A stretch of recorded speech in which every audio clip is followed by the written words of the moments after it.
এরা আজকে লীলার বিষয়বস্তু একটু ছোট করে একটা লীলা আমরা আস্বাদন করব। তবে কলিযুগের মানুষ আমাদের সব সময় সজাগ থাকতে হবে। এখানে মহাজন বলছেন যে দেশের মাটি ভালো সে দেশের ফসল ভালো। হরি বল। যে দেশের মাটি ভালো সে দেশের ফসল ভালো। বীজ গুণে সীসার ক্ষেত্র গুণে ফল, তাহাতে আমার মহাপ্রভু ধরেন কত বল। হরে কৃষ্ণ। আমি বলছি না, ভালো করে তুলে দেখুন, পুরাণ বলছেন মাতা কয়াধুর মতো একটা মা ছিল বলে ছেলেটা প্রহ্লাদ হলো। তাহলে প্রত্যেক জায়গায় একটা করে ভালো মায়ের দরকার। বাবা ছিলেন হিরণ্যকশিপুর, কি মা ঠিক বলছি তো? তাহলে হিরণ্যকশিপুর কৃষ্ণ বিদ্বেষী, হরি বিদ্বেষী, কিন্তু মা ছিলেন কয়াধু ভক্তিমতী। সন্তান যখন গর্ভে ছিল, দেবর্ষি নারদ মুনির আশ্রমে গিয়ে 1-2 বছর নয় 5000 বছর ধরে তিনি কৃষ্ণ কথা শুনেছিলেন। তাহলে মা ভালো হলে সন্তান ভালো হবে। শুধু তাই নয়, মাটা সুনীতি ছিল বলে উত্থান রাজার প্রথম স্ত্রী, মা সুনীতি ছিল বলে ছেলেটা হলো ধ্রুব মহারাজ। প্রত্যেকটা জায়গায়। শুধু তাই নয়, দেখুন আজকে ঈশ্বরচন্দ্র বিদ্যাসাগর, রবীন্দ্রনাথ ঠাকুর, যাদের কথা আপনি বলবেন প্রত্যেকের দেখবেন খুঁজে খুঁজে প্রত্যেক জায়গায় একটা করে মা ভালো। পাশাপাশি দুটো বাড়ির মা, দুটো বাড়ির ছেলে দেখবেন পরীক্ষা দিচ্ছে, মাধ্যমিক পরীক্ষা, দেখবেন দুটো ছেলেই একই স্কুলে পড়ে, একই প্রাইভেট টিউটার, একই মাস্টারমশাইয়ের কাছে পড়ে। তাহলে একটা ছেলে দেখবেন লেটার মার্ক পেয়ে পাস করে গেল, আর একটা ছেলে দেখবেন সে গোল্লা পেয়েছে। কারণটা কি? দুটোই বাড়ি, দুটোই মা, সবই একই ব্যাপার আছে। অসুবিধা কোথায় ছিল না, মা যে নামটা, এই নামটা আমরা মনে করি খুব ছোট্টখাট্টো কথা, কিন্তু এটা এত ছোট্টখাট্টো কথা নয়। কেমন মা? একটা মা সন্তানকে ঘরের মধ্যে ছেলেকে পড়তে বসতে বললো, খোকা তুই বসে বসে পড়, আমি পাশের ঘরে আছি, কিছু প্রয়োজন লাগলে আমায় বলিস। মা কি করছে? টিভির রিমোটটা চালিয়ে সিরিয়াল দেখতে ব্যস্ত। এই একটা মা। আর একটা মা কি করছেন না, সমস্ত কাজকর্ম সেরে ছেলেকে নিয়ে ঘরের মধ্যে বসে আছে। ছেলে পড়া কমপ্লিট করবে, ছেলেকে খাওয়াবে, মা খাবে, তারপরে শুতে যাবে। একটা মা টিভি দেখছে, আর একটা মা ছেলেকে নিয়ে বসে আছে, কারণ ছেলের পরীক্ষা জেনে 1 বছর আগে থেকে কেবল লাইন কেটে দিয়েছে। তাহলে দুটোই মা, উনিও একজন মা, ইনি একজন মা। তাহলে মা হলে হবে না, দায় সারা হলে হবে না, মায়ের মতো মা হতে হবে। যদি সঠিক মা হতে হয় তাহলে আপনাদেরকে ভালো মায়ের সন্ধান পেতে হবে। হরি বল। কারণ আপনি যে মা, এই মা নামে সুধা ঝরে, মা নামে সুধাস করে, মা ডাকের মধ্যে সমস্ত মধু, জগতের সুধা হচ্ছে মায়ের মধ্যে বর্তমান। তাহলে জগতের মধ্যে মা সব থেকে উঁচু। জগতের গুরুকে আমাদের পিতা স্বর্গ, পিতা ধর্ম, পিতা হি পরমন্তপ, পিতরি প্রীতিমাপন্নে প্রিয়ন্তে সর্বদেবতা। আর জননী জন্মভূমিষ্য স্বর্গাদপি গরীয়সী, স্বর্গের থেকেও মা উঁচু। বাবার কাছে, একটা সন্তানের কাছে তার বাবা মা দুজনেই সমান, কিন্তু কোথাও হলেও একটা জায়গায় মা উপরে। আবার মায়ের কাছে কিন্তু বাবা গুরু, মায়ের গুরু প্রতি পরম গুরু। আসুন আজকে আমরা সেই লীলা আস্বাদন করব। আজকে লীলার বিষয়বস্তু হবে, কলিযুগের মাটিতে ভগবান প্রমাণ করে দিয়েছেন যে জগতের বুকে যদি সঠিক কোনো মা ভালো হয়, তার সন্তান ভালো হতে বাধ্য। আজকে লীলার বিষয়বস্তু হবে বিষ্ণুপুরের সচল মদন মোহন। যুগে যুগে তিনি এসেছেন ধরায়, রাখিতে ভক্তের মান। যুগে যুগে তিনি এসেছেন ধরায়, যুগে যুগে ভক্তের মান। যুগে যুগে তিনি এসেছেন ধরায়, রাখিতে ভক্তের মান। ভক্তি ডরে বাধা যে তিনি, ভক্তি ডরে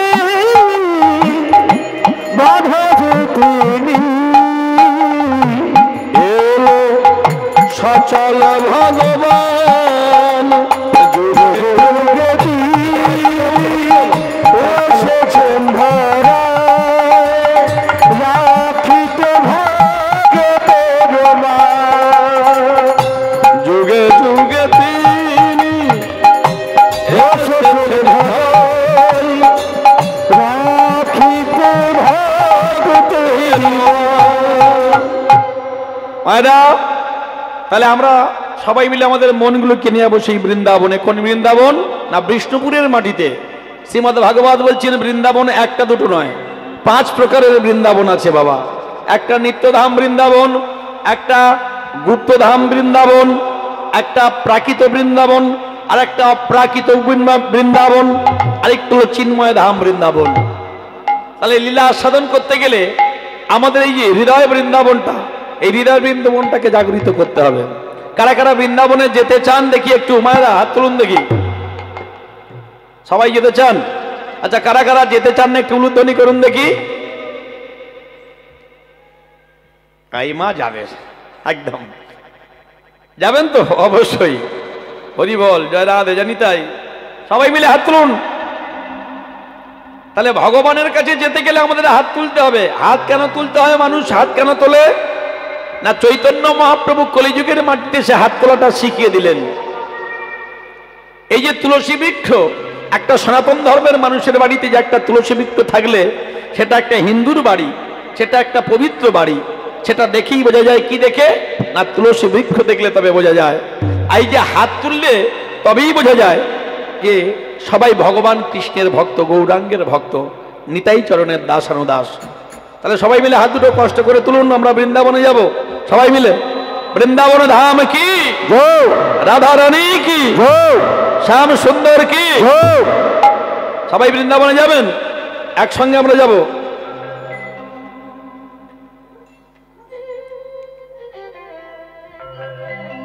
উলুধ্বনি, শঙ্করধ্বনি, হরিধ্বনি।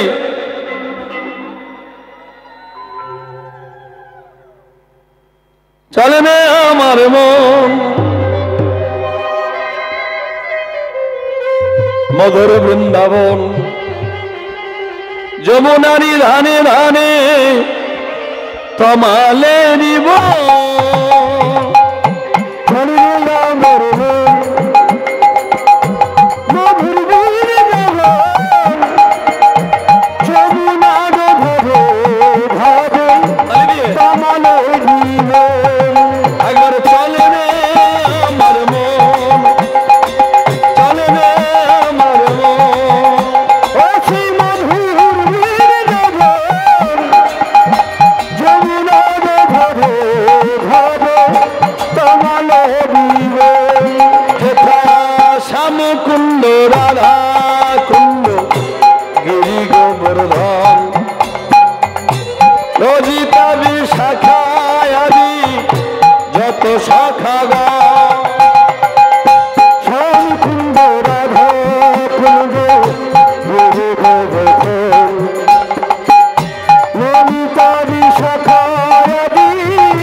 রাধা রানী কি, মহাগাম্ভীর্যশালিনী কি, কৃষ্ণ প্রেম ভক্তি প্রদায়িনী কি, শ্যাম সারের মরালিনী কি, নিতাই গৌর কৃষ্ণ প্রেমানন্দে। ওগো বিষ্ণুপুরে ছিল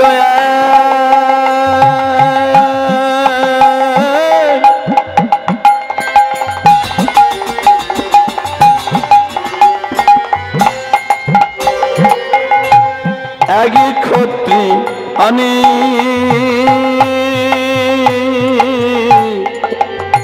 তবে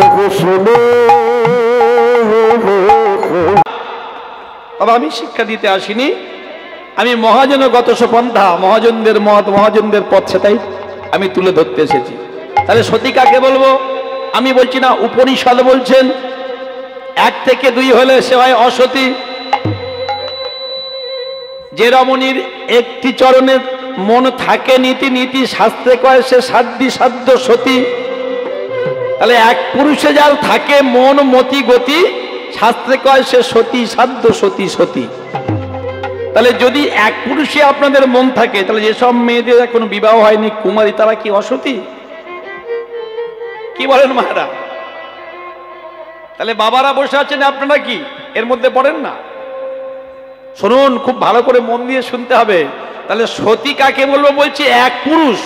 জগতের মধ্যে পুরুষকে না, জগতের মধ্যে পুরুষ একজন, সে কে না? স্বয়ং ভগবান গোবিন্দ।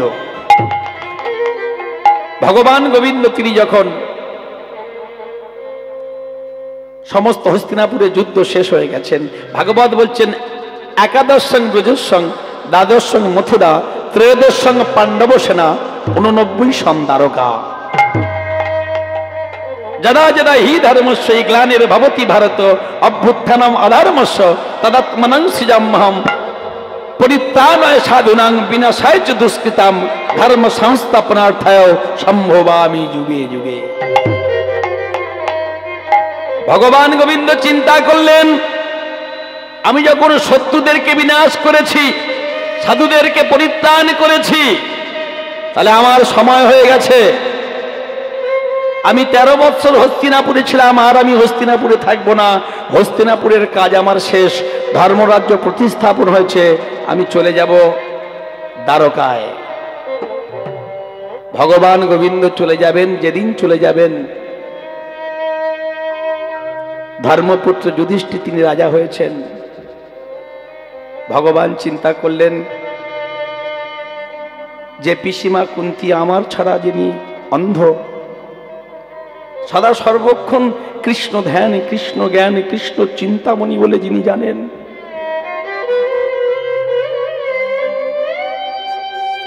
যাবার সময় অন্তত একবার পিসিমাকে বলে যাই। যুধিষ্ঠির, ভীম, অর্জুন, নকুল, সহদেব, পঞ্চ পাণ্ডব,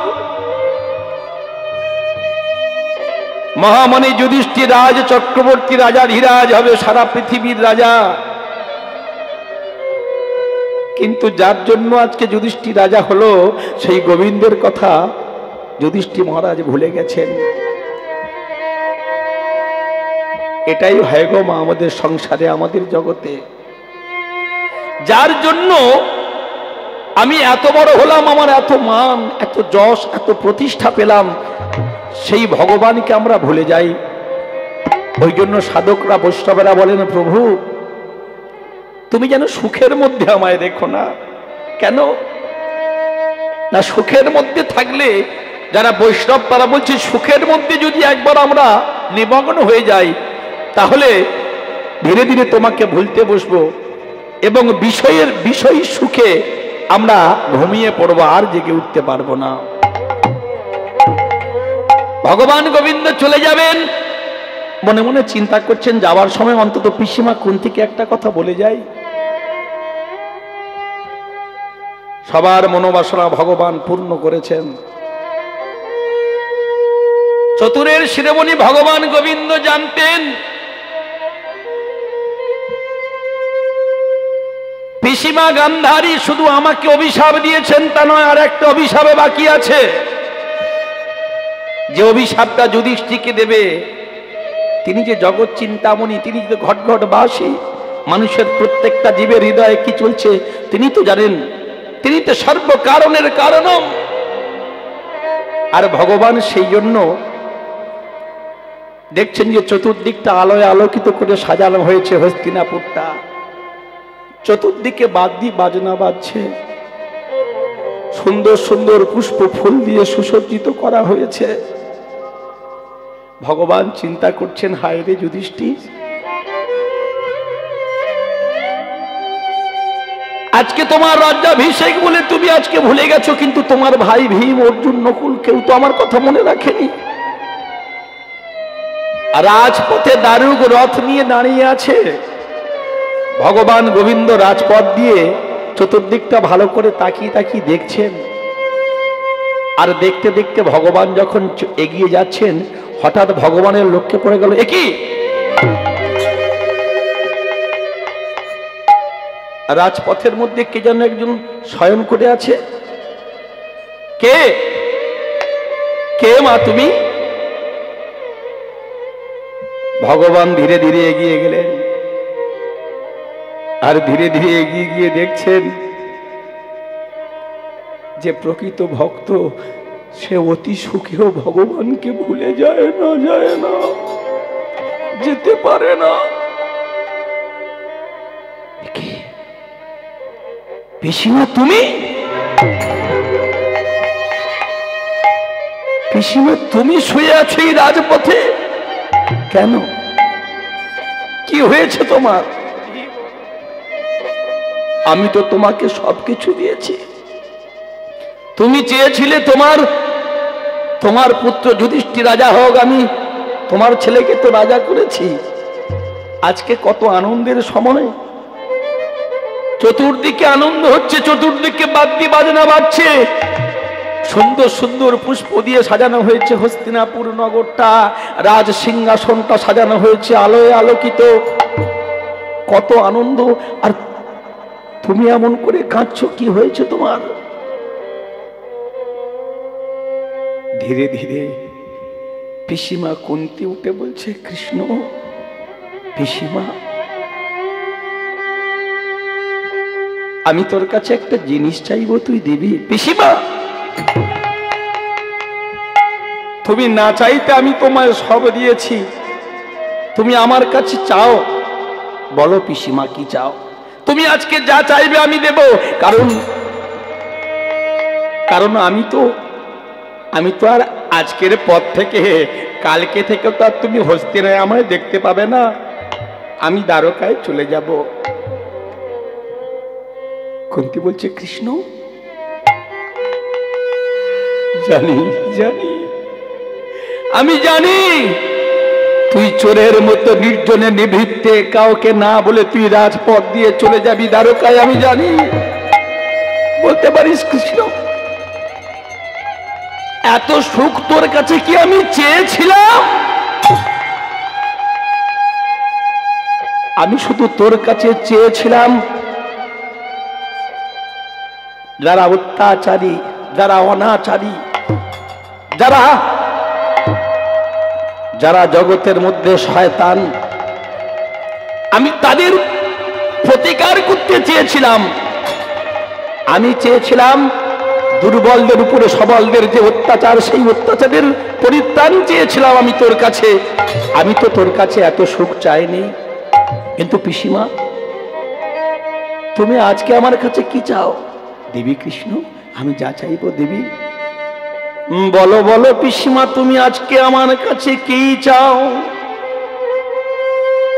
কুন্তি বলে, কৃষ্ণ রে, কৃষ্ণ রে, আমি ধনজন টাকা পয়সা তোর কাছে চাই না, তোর কাছে চাই না, আমি তোর কাছে একটি বস্তু চাই, তোর কাছে একটি বস্তু চাই। ভগবান গোবিন্দের সম্মুখে আঁচল পেতে দাঁড়িয়েছেন পিসিমা কুন্তি। ওরে কৃষ্ণ রে, ওরে কৃষ্ণ রে, দিতে যদি হয় তবে তুই আমায়। আহা, যখন আমার পঞ্চপাণ্ডব বনবাসে ছিল, সেদিন যেমন করে আমি তোর চরণে কেঁদেছিলাম, তোর চরণে কেঁদেছিলাম,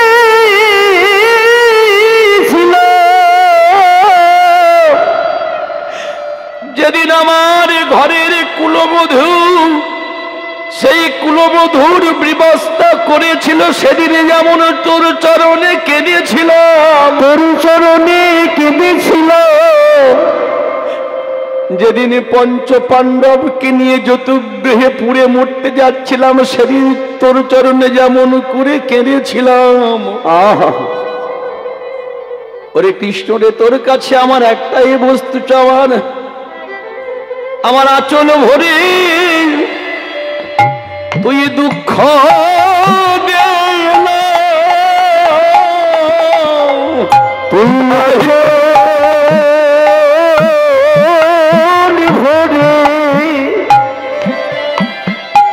ভরে দুঃখ দে আচল ভোলে আমায় দুঃখ দেনা। ওরে কৃষ্ণ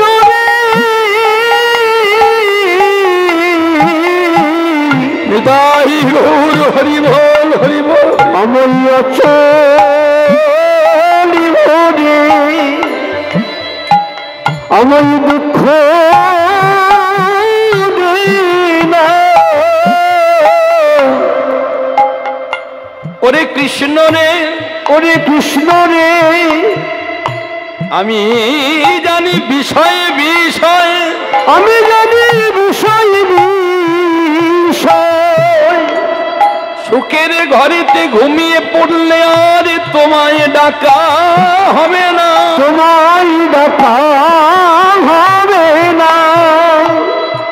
ওরে কৃষ্ণ রে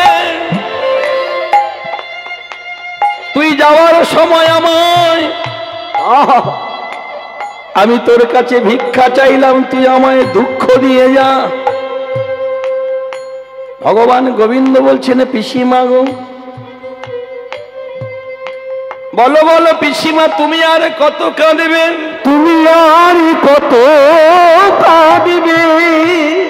যেদিন পাণ্ডু তোমায় ছেড়ে চলে গেল, যেদিন পাণ্ডু তোমায় ছেড়ে চলে গেল, সেদিন তো তুমি নিরজনে বসে বসে অনেক চোখের জল ফেলেছি। অনেকে চোখের জল ফেলেছ।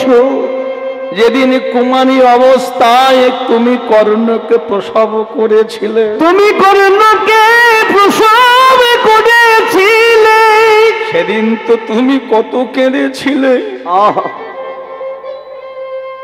যেদিন তোমার দ্বিতীয় পুত্র ভীমকে বিষের লাড্ডু খাইয়ে পাতালে পাঠিয়েছিল, সেদিন তো তুমি কত কেঁদেছিলে।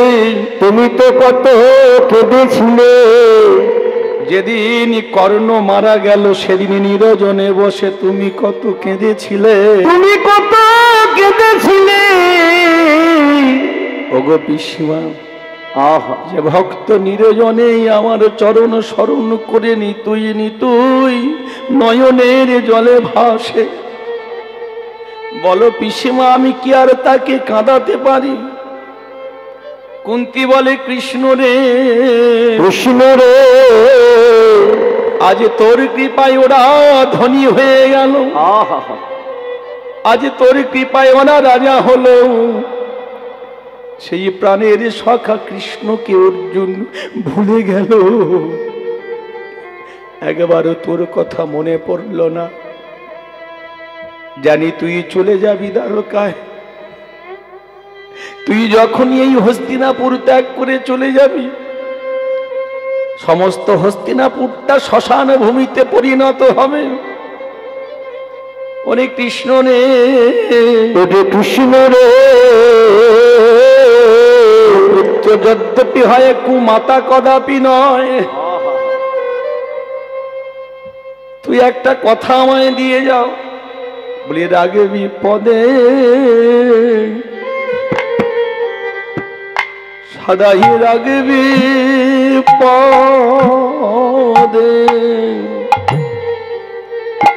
সদাই রাগবি রাগবি পদে, তুই রাগবি পদে, তুই রাগবি পদে, তুই রাগবি পদে। যেই এমন কথা বলেছেন পিসিমা কুন্তী, ভগবান বলছে বলো পিসিমা আমি সারাটা জীবন তোমার সন্তানদের আমার পদে তাদের দাস করে রেখেছি।